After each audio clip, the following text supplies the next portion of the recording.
Good morning guys, mapalit karong og kapayas guys. Yung balbangaan, dahil lang sa isuso sa suka nga naay sili ug asin. Ang kanya kung gusto guys. Kay balbangaan pa. Apo ni gusto sa akong apo guys. Nga lalaki gusto sa balbangaan nga kapayas isuso sa suka nga halang.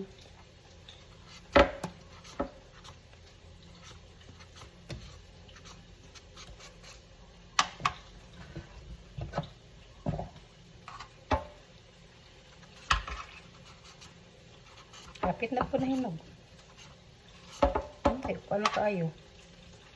Pero gagay pa ni, balbangaan pa ni. Considered pa ni siya nga balbangaan.